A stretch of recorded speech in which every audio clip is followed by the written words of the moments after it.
Hey, how you doing everybody? My name is CherryBoy, welcome back to Time Tenshi 2! Let's get right back into it. A week has passed after what happened with Michelle. A solid week that I spent at home, fighting the urge to watch the telephone. To watch and wonder when Tensai or someone else would call me to let me know what was happening. If they had found some way to help Michelle, if Mizuki or Bunny had shown up again, or something. But Tensai never called, nor did Rose or Kyo. And the few times that I tried to call the lab myself, the only response I got was from my grandfather's answering machine. It was leaving me frustrated and worried, and giving my imagination plenty of fuel for my nightmares. So I dealt with this in the best way I knew how, which led to the other urge I felt. The urge to be with my family. Yeah. There you go, waffles with strawberries and turkey sausages. I don't believe this, Kenji again? I don't know how the mom should sound. And the dad. Don't complain, dear. Don't complain, dear. I never complained about not having to cook. I don't know. But seriously, Kenji, you've been pampering us like this ever since you came back from your grandfather's lab last week. First you treat us to a night out at the movies, and then that dinner 2 nights ago, and breakfast like this? Oh, don't tell me you're worried about your weight. As Mom gave Dad a dirty scowl, she then gave me a softer, more concerned look. This isn't like you, Kenji. You've been acting strangely for a while now, and I haven't heard from your grandfather either. You mean the same father who can bury himself in his lab for months and completely forget that time doesn't stand still for his sake, Zowerdo? I'm just saying that I'm concerned, that's all. Is something happening, Kenji? Something we should know about? I wasn't sure what to say about this. Tensai had never told either of my parents about the time window, and the secret world of time travel that he and I now lived in. And if my parents had perished in that blaze, he wouldn't have told me about it either. If not for the fact that he was pretty much the only family I had left. So without any better ideas, I shrugged and decided to wing it. Yes, something's wrong. Your breakfasts are getting cold. Now that is wrong. Come on, honey. I'm sure that if something was up, Kenji would tell us all about it. Why can't you just trust our son? I do trust him. It's just... As my mother and father continued to discuss my obvious secrecy, I sat down at the table and proceeded to enjoy both the breakfast I had made. Along with the sound of their voices, the feel of the warm dining room of my family's house, all of the comforts of home, and all the things that in another time I had lost forever. But as I was finishing breakfast, the sound of the phone ringing caught my attention, and with that sound returned all the aspects of the other life I've been leading recently. The dad looks kind of like Markiplier, except it needs red flannel. Yeah, I'll get it. Okay. Look, honey, I admit that he has been acting a bit strangely lately, but I'm sure there's a logical explanation. Like what? Like what? Well, think about it. He's 18. It won't be long before he graduates from high school. College is waiting in the wings, probably anxious about leaving home, and as my parents continued their discussion in the background, I looked at the telephone just long enough to confirm that the call was from Tensai, before picking up the receiver. Hello? Grandpa, it's me. Hello, Kenji. Listen, can you come to the lab right now? We're about ready to restart our operations, and I'd like to talk to you about some of the changes we've made here. I'll be right there. After that, I finished breakfast in record time, all the while hurriedly explaining what Tensai wanted me at his lab. I dashed out of my home and down the streets. I ran at full throttle until I reached the field that was home to the lab complex, where the fate of time and space quite possibly hung in the balance. But as I approached the lab perimeter, Kenji! The Rose Thickness Waifu! Yeah! In a workout gear. Turning about, I was greeted with the sight of Rose running towards me with a big smile on her face and something bouncing in front of her. As her blonde hair flowed about her like a golden cloak, my eyes were quickly drawn to her ample bosom, which was bouncing about excitedly, straining the t-shirt. Rose! As I continued to stare in surprise, Rose came to a stop in front of me, her chest heaving with every breath she took. Her shirt clung to her generous proportions, perspiration causing it to fit tightly to her ample curves as they bounced up and down while she caught her breath. I wasn't expecting you. Did Tensai call you here? Yeah. I just got the call a few minutes ago, but I wasn't expecting to see you here. Why not? I told you before that I go out for a run around the lab perimeter every day. Huh. Oh, you don't remember that, do you? Sorry. I didn't mean to. No, it's alright. I understand. We all have some holes in our memories after. Forget I said anything. How have you been doing? Tensai's been keeping us very busy and, well, I've been okay, just spending time with my family, that's all. Making up for... I still remember that day, Rose. Every time I think of that fire, I swear I can hear my parents screaming for help, and... At this, Rose grabbed me by the wrist, prompting me to look into her eyes as she gave a slight shake of her head. Don't do this to yourself, Kenji. I understand you wanted to be with your family after what happened, but that fire is gone. It may have been real once, but it's not anymore. It's nothing but a bad dream now. I just wish that bad dream was one of the things that I forgot when time got tossed around. So, what about you and the others? What have you been doing? What about Michelle? Any luck finding a way to? No, she's still trapped. And I don't mind admitting that we have a bad scare after you left last week. That we had a bad scare. Rose quickly filled me in on what happened right after I had left. So, she can't touch anything? And she hasn't had anything to eat or drink since... I know, we were all in a panic after we realized that. I'll bet. Is she... I mean, she hasn't gotten any worse, has she? No, there's been no sign of dehydration or wasting. Nothing you'd expect in a situation like that. The only thing we've been able to come up with is that the constant exposure to the quantum forces outside of our own reality is somehow sustaining her, keeping Michelle alive. Right now, all we have is guesswork. We haven't been able to examine Michelle's physical body directly since this whole thing started. Tensei wouldn't even let us go anywhere near the time window until after you had left, to be honest. I think he was afraid that we'd get pulled into it like Michelle was. Well, at least she's alive, so we have a chance of saving her. I know, but I'm still worried. Don't forget that time travel has a strong effect on a person's body. I'm worried that the longer she's left inside the time pocket she's trapped in, the more likely she'll suffer some kind of brain damage, or maybe even worse. Well, I guess you know about that. Well, with your studies in brain chemistry and biology. Rose managed another slight smile. I'm glad that you didn't lose all your memories from before. Still, yes, time is definitely a factor here. There's just no way of knowing how long she can survive being trapped in time like that. And then there's our new recruit. New recruit? Oh wait, Tensei did say something about finding someone to take Michelle's place, didn't he? He did, and well, I don't know if it's just a situation or what, but she didn't make a good first impression. On me or Kyo. So Michelle's replacement is a girl. What's her name? What's she like? Her name's Tessa, and for what she's like, I don't really know much about her, except that she's a former cheerleader. Cheerleader? A cheerleader seemed like a strange choice of person to call in to replace Michelle, but I had to admit that a biologist like Rose also seemed like an unlikely person to also play the role of a sword-wielding, time-hopping knight. I think I got the voice already in my head. Alright. Listen, why don't you go on ahead? I'm sure Tensei will handle introductions, and I'd like to finish up my run before heading down. Okay, sure. Nodding, Rose broke into a jog, but before she had taken more than a few steps, she paused and looked back at me. Kenji, it really is good to see you again. I mean that. I know. Thanks. Rose gave me another quick smile before again breaking into a run, leaving me alone to make my way towards the entrance to the lab. I pressed the call button, and a few moments passed before a familiar voice sounded. State your business. It's me, Kenji. Ah, good. We've been waiting for you. Come down to the lab. I have someone here I'd like for you to meet. Great. A moment later, the elevator dinged and the shutter doors slid open. I headed inside, pressing the button for the lowest floor. After several seconds, the elevator dinged again, and the door slid open, revealing Tensei standing there, along with someone else. Alright? Hello, Kenji. It's been a while. Hello, Grandpa. Allow me to introduce you to our new commander and operations manager. Alright, here we go, fam. Kenji, meet Tessa, a good friend of mine. Tessa, this is my grandson, Kenji. Oh, the new wife from Tessa! A pleasure to meet you, Kenji. Oh, no, wait, since she's a cheerleader. A pleasure to meet you, Kenji. Yeah. Do we shake hands or should I bow instead? Shaking hands is fine. With that, Tessa held out her hand, which I took in my own. And she gave it a vigorous shaking. I examined the newest member of our team. Cute. That was the first thing I thought as I looked Tessa over. She was without a doubt as cute as a button. She had large blue eyes brimming with energy and pink hair that was done up in pigtails. She also had an ample chest and long, shapely legs that seemed to stretch out forever. And at the moment, she was grinning infectiously as she released my hand from an energetic shaking. So, she's going to be the new commander. That's right. Tessa's been helping with the Time Window project for quite some time now. Though I don't know about the time window at the time, Tensei kept that part to himself. I had Tessa overseeing another facility that I had managed to secure, which handles essentials like our raw materials, shipping and handling of critical supplies, and so on.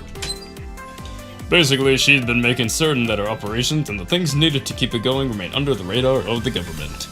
I see. So, Tessa, when did you find out? That Tensei built an honest-to-goodness time machine? Not until he called me up last week to let me know that he needed my help. And to be honest, when I found out what you've all been doing and what happened and the rest of it, I thought I'd have a mega brain meltdown. I know how you feel. I remember feeling the same when I found out about it myself. So, if you didn't know about the time window at first, then I hope you weren't too mad when you found out that Grandpa had been keeping you in the dark. Well, I'd always known that he was working on something really important, and that he wanted to make sure that nobody found out about it, so I wasn't too mad. Besides, if I had to be completely honest, if he told me that he invented a time machine, I'd have wondered if old age was catching up with his brain. Not that I blame you for that. It is a difficult notion to grasp. So, if you don't mind me asking, why did you choose her for this? I mean, no offense, Tessa, but... You still like to hear what makes me qualified for hooking up with Tensei's time Tenshi, huh? I found myself frowning at my confusion at this. Time Tenshi? That's what Tessa has taken to calling a little group of time travelers. I'm afraid that she spends more time reading comic books and manga than on her studies. Well, I figured that if we were a team, we needed a team name. Well, girls and girl teams tend to have angel or something like that worked into the name, and since you're Japanese... And Tenshi is Japanese for angel. Yes, so you've explained. An alliteration works really well with something like this. I mean, just sound it out. Time Tenshi. It rolls off the tongue really nicely, don't you think? At this point, I was feeling a bit worried. Tessa seemed to be as energetic and enthusiastic as Kyo, and she seemed to be treating this like it was some kind of game. I found myself wondering if she was grounded enough in reality to handle the kind of responsibility that Michelle's job demanded. When Tensei looked at me, he raised an eyebrow, almost like he could tell what I was thinking at this point. And to answer your question, Kenji, Tessa's qualifications are that she has good skills in physics and machinery. Perhaps not as good as the other girls, and she's still pursuing a college degree, but she's still quite knowledgeable in terms of computers. She's also a highly skilled martial artist with excellent gymnastics talent. And perhaps most importantly, she's proven that she's capable of keeping a secret, as well as respecting the rules I've laid out for her. That's right. Fact is, I'm looking forward to a chance of breaking out my black belt and kicking some future butt. Given our situation with Mizuki and Bunny, I decided that perhaps now would be a good time to add some extra brawn to our team of brains. I guess I can't argue with that. Well, it's nice to meet you, Tessa. I'm looking forward to learning more about you. Since you're Tensei's grandson, I'm sure we'll get along. Although, would you mind doing me a big favor? Well, okay, I guess. What kind of favor? Tessa puts her hands together in a pleading manner. Could you please be sure not to call me cute? Out of all the favors I could have imagined Tessa asking me, I had to admit this one didn't even come close to being among them. Seriously, I hate being called cute. Hate it with a passion. I've had people call me cute all my life, and I really appreciate it if I didn't have Tensei's grandson doing that as well. I've already had to put up with it from the girls he's got running around here. I'd recommend you oblige her on this, Kenji. Well, alright, though you are, well, attractive, so if the word cute does slip out, just remind me, okay? I swear, I wouldn't mean it in a bad way. Okay, I can work with that, especially since you're Tensei's grandson and all. I guess I could let you out without breaking anything. Thanks? I got the feeling that things were going to be more interesting from there on out. Ahem. Now that the introductions are out of the way, why don't we go to the time window room? I'd like to show you some of the modifications we've made there, and brief you on some changes I've decided to implement. I've got a bad feeling when I heard this. But I couldn't put it down to anything other than my nerves acting up after all that had happened. So I just nodded and walked behind Tensei and Tessa as they started toward the time window room. When the door opened to reveal the interior, alright, I saw that the lab had undergone some very noticeable changes. Oh yeah, it looks way cleaner now. But as I tried to take in all the differences, I was startled when a familiar voice piped up for my attention. Kenji! I had about a second to process that Kyo had been sitting near the time window with a video game controller in hand, before she tossed it aside and launched herself from her seat. I had another second to realize that she was currently flinging herself at me, and if I had one more second, I might have braced myself enough for her tackle hug. Unfortunately, I only had those 2 seconds, and so I went crashing down to the floor. With the waifu! Kyo, thickness, pussy to die! Yeah, I love it! Oof! Oof! Oof! My head crashed into the floor, and while I was seeing stars, Kyo was giggling in delight, hugging me tightly as she massaged my cheek with hers. Oh, I missed you, Kenji! I'm so glad to have you back and everything. It's been so crazy, and Kyo. Looking up at the mention of her name, Kyo pushed herself up onto her hands and knees. Oh, we're bit closer. I see two being squished by marshmallows. Pillows, they're great. As she looked at my grandfather, I was given a perfect view of her bouncing boobs. I also noted that she was now basically straddling me over a certain area. I would appreciate it if you got off my grandson. We do have a great deal of work that still needs to be done today. Assuming that you didn't bust his skull wide open when you tackled him to the floor, you ditz. This seemed to spark Kyo's attention. Her eyes and mouth popped open as she looked down at me again. Then subtle alarm registered on her face as she scrambled off me. Oh, I'm sorry, Kenji, I didn't mean. I was just so glad to. I didn't break anything, did I? I didn't break anything, did I? Just my dignity. But I'm used to that, taking hits by now. Here, let me help you up before Dingaling here there mutilates you some more. Hey. Hey, you don't need to put it like that. Why not? It's just so true. Kyo huffed angrily, and it was quickly becoming clear exactly how Tessa had been able to make a bad impression on the girls here, if this was the attitude she constantly had it on display. Michelle, besides, Kyo, while you're busy tackling Kenji, guess you just lost for the very first time in Revenge of the Revenger. What? You mean you didn't pause it? Michelle! As Kyo darted toward the time window, I was given time to recover and take in the changes that had been made to my surroundings while I had been away. Before there had been a messy, tangled network of tubes, wires, and cables that connected the time window to all the various devices in the lab. Those were all gone now, and there were several welds around the base of the time window, while the secondary ring had been built around the main platform, making me think that the wires had been concealed underneath it. A couple of monitors and control panels had been built close to the time window, and one of them looked something like a display in a hospital, monitoring someone's vital signs. In fact, Kyo had hooked the video game system into one of those monitors, and the game screen was showing on one of them. But the change that really grabbed my attention was the large plastic cylinder surrounding the time window's main platform, completely blocking it off to the rest of the world. What is all this? A long overdue upgrade in terms of safety and security, Kenji. We've gone to a great deal of trouble to make certain that what happened to you, Michelle, never happens to anyone ever again.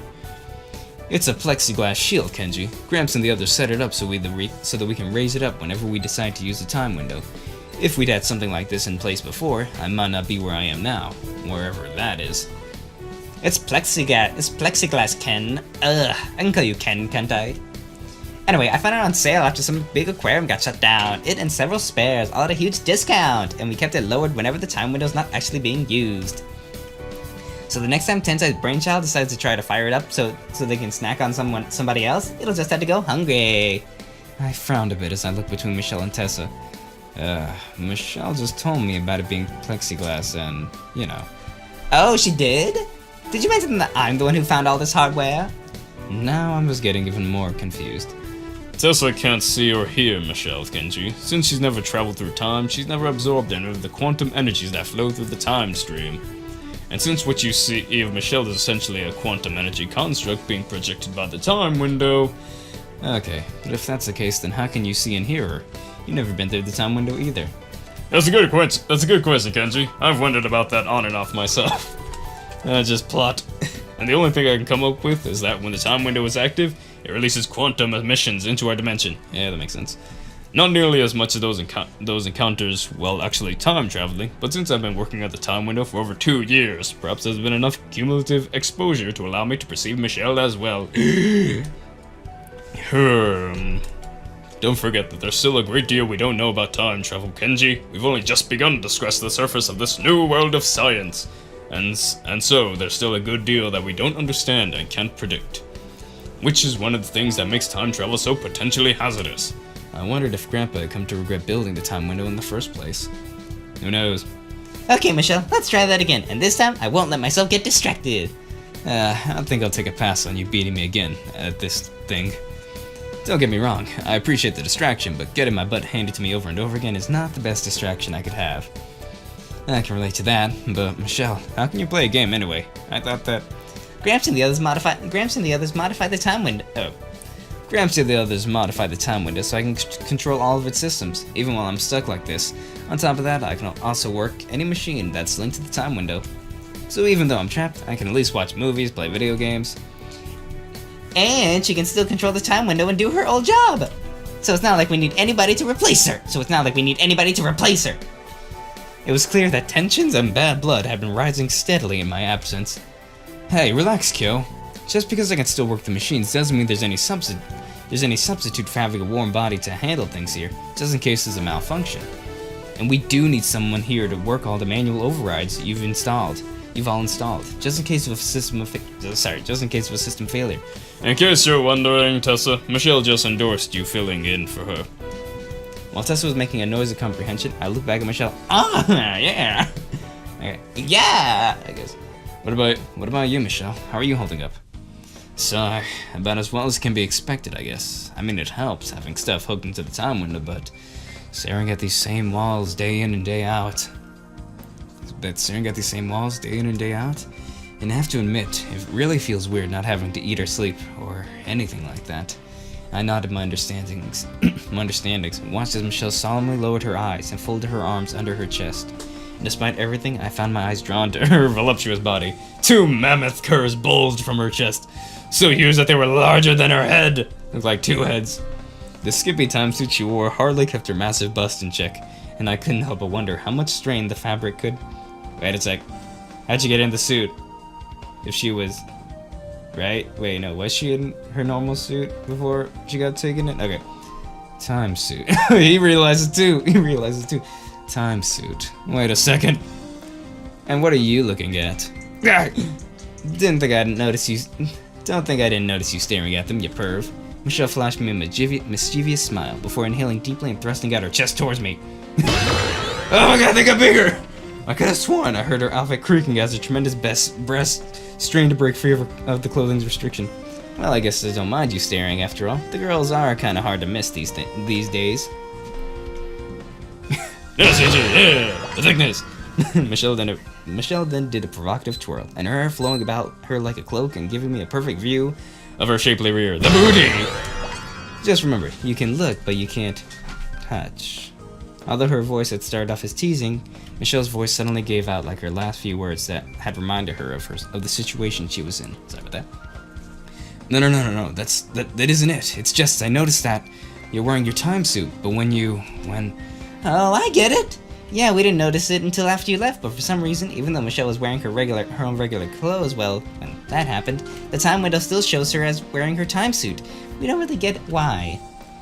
My best guess is that since Michelle only used the time window while wearing her time suit, the time window now associates her unique biological signature with that same outfit, and thus depicts her as wearing it, even though she isn't. As I've said, there's still a great deal about time travel that we don't understand, and even less than we understand about this. No, something's going on! My grandfather was interrupted when the alarm sounded, and red lights began flashing in the time window room. Hey, what's going on? The sensor just picked up a temporal distortion. Someone just traveled back in time! It's Mizuki and Bunny. They're at it again. I thought they were good. Michelle, has Rose re-entered the lab? Let's see. Okay, here it is. Yeah. The computer shows that the elevator was activated 10 minutes ago using her password. Alright then, Kyo, get changed. And if you see Rose... Right, Tensai. Be back in a jiffy. As Kyo scampered off, looking giddy as usual, Tensai sighed. I was hoping that we'd have more time to prepare, to get everything ready before we had to deal with those two. But no, here we go again. What should I do, Tensai? You'll be staying here with me and helping Michelle and I with controls. Remember, you've never gone through the time window before, so you have no experience with the way it changes your body and how to compensate for that change in a fight. Even more, Rose and Kyo haven't finished your time suit or the weapons for you and Kenji. Huh? A weapon? For me? Nice! I'm gonna fight too! Time warrior! As I've said, Kenji, things are changing, and we all need to be ready for whatever happens next. I couldn't help but feel uneasy by the way my grandfather said these words. I know, but before I could give them any more thought, the door opened and revealed Rose and Kyo, who quickly darted in. Nice. And there they are. Whoa, their efforts, something is. Okay. What the? As I stared at the newly arrived girls, her jaw dropped in disbelief. Honestly, I couldn't blame her for feeling stunned by the scantily clad Rose and Kyo. Even though I still had some memories of the effects that time travel had on the girls' bodies, I realized that their time suits left practically nothing to the imagination. Alright, cool. As always, Rose wore her suit of plated armor, which shifted and flexed with her supple body as she moved around. Her arms and legs were thoroughly armored, and she had a plated corset with a bikini bottom that gave everyone a perfect view of her exquisite figure. From her hip hung a large, powerful-looking sword that I had seen her wield with considerable skill. Meanwhile, Kyo was wearing what could only be described as the lingerie from a French maid's costume. A skimpy white lace bikini with the matching garter that led down to a set of silk stockings and a set of high-heeled shoes, all accentuating her hourglass figure. She also had a lace headpiece and carried a feather duster, which I knew from experience could transform her to an energized whip. Great. As I did my best to keep myself from doing something stupid, Tessa made a series of astonished and disapproving noises. Are you two kidding me? You're honestly going to go fight in those ridiculous outfits? Why don't you just go through the time window nude while you're at it? Well, I wanted to, but the others refused the petition I made. Michelle, have you been able to lock onto where and when Mizuki and Bunny have gone? No, this can't be right. That's impossible. The rest of us looked towards Michelle, who was studying the various monitors and displays, all the while shaking her head at the results she was getting. What is it, Michelle? When are they? There's gotta be a malfunction or some kind. There's no way these readings are correct. Michelle, what's wrong? Finally seeming to be aware of our voices, Michelle looked toward all of us and shook her head. According to these readings, Bunny and Mizuki are somewhere in Egypt. Oh no, they're teaming up with Dio. We gotta go fight Dio. In the 15th century BC. But Michelle, that simply can't be correct. Check again. I've already double-checked the data and run diagnostics on all systems. The data checks out. I know it's impossible, but it still checks out. What? What's going on? I can't hear her, remember? But that can't be. They're seriously in the 1500s? BC 1500s? As in over 3,000 years ago? That can't be right. The farthest we've ever been able to go back is the 1600s AD. The time window becomes unstable if we try for anything further back than that. How can Bunny and Mizuki go back thousands of years when they're using a future version of our time window? Oh, I see. Well, it is the future, right? Maybe their version of the time window is more advanced than ours. I mean, I know you said that their future was totally wrecked, but still, maybe. Obviously, something has changed to allow Mizuki and Bunny to go back further in time than they could before. And that same something must be what's increased the sensory range of our time window to be able to detect them in ancient Egypt. And I think that it's quite obvious what that something is. You think Michelle's boosting the range of the time window? Tensei, I've told you, I'm not doing anything, That's not what I meant, Michelle. What I think is, now that you've merged with the time window, your presence is somehow increasing its operational range, allowing it to scan and apparently travel far greater distances through time than it could previously. You really think that's it, Grandpa? I can't think of any other possible explanation. Unfortunately, there's only one way for us to find out for certain. Michelle, set the time window for their coordinates, but don't raise the shield until we're certain that the portal is stable enough to allow for safe transit. It was clear that Michelle wasn't at all happy about this, but then I watched the center platform of the time window begin to glow. Alright, that is all the time I got for this one, everybody. Thank you so much for watching. We'll pick it up in the next episode where they travel. Cause gotta save the CGs. Anyway, thank you so much for watching, everybody. If you enjoyed this, please leave a like below. If there's any other games you'd like me to play, please comment down below as well. If you like this and would like to see more, please hit that subscribe button and the notification bells. That would be epically appreciated of you. And as always, my name is CherryBoy. My goal in life is to make you smile. And as always, I will see you in the next video. Bye. See ya.